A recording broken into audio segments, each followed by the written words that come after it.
Welcome back. This is carpel. Last class में हम लोगों ने माइक्रोस्पोरेंजियम और पॉलन ग्रेन के बारे में पढ़ा था. अब हम बात कर रहे हैं फीमेल रिप्रोडक्टिव सिस्टम या कार्पेल की. कार्पेल के 3 पार्ट, स्टिग्मा, स्टाइल और ओवरी. ओवरी के अंदर this structure is called as ovule. 11th में पढ़ा है हम लोगों ने number of ovule in an ovary में बी 1 और मोर देन 1. और ओव्यूल के अरेंजमेंट का भी एक स्पेसिफिक तरीका होता है जिसको हम कहते हैं प्लेसेंटेशन.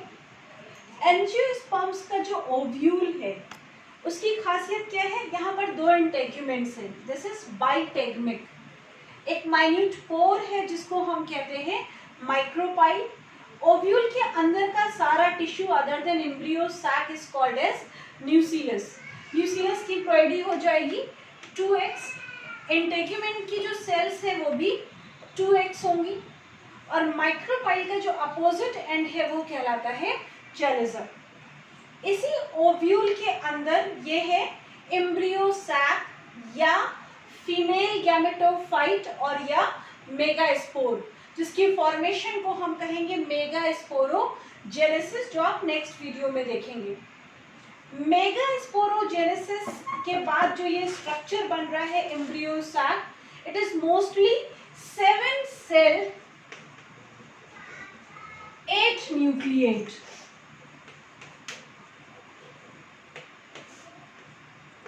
एक नंबर के लिए बहुत important question. A mature embryo sac is 7 cell 8 nucleate.